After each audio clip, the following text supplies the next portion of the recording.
Hello, everyone. I am Maham from National Academy PCR. Today, we are going to understand risk assessment through a short and practical construction site story. So let's begin. Before construction begins, safety begins. This is a new construction site located in a remote desert area far from the city. The building layout has already been surveyed and marked, but no construction work has started yet. Before allowing any work to begin, the HSE team arrives at the site to carry out a pre-construction risk assessment.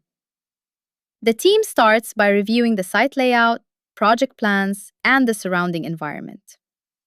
They then conduct a detailed site inspection.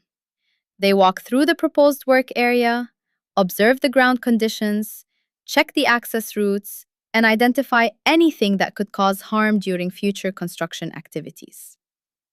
Potential hazards are identified and recorded.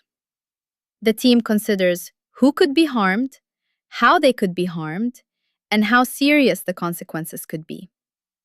The risks are then evaluated.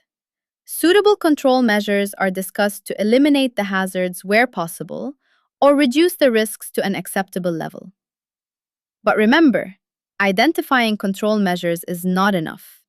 The HSE team develops an action plan, assigns responsibilities, and decides what must be completed before construction begins. Once the required actions have been completed, the team carries out a final verification.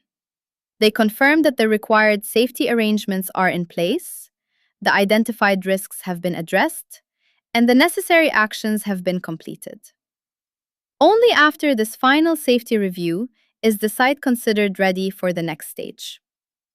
Because risk assessment is not just paperwork, it is about identifying hazards before they cause harm, controlling risks before people are exposed, and making sure everyone can work safely.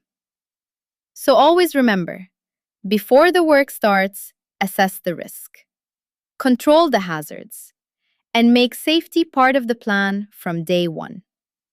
Stay safe, keep learning, and never compromise on safety. I am Maham from National Academy PCR. Thank you for watching.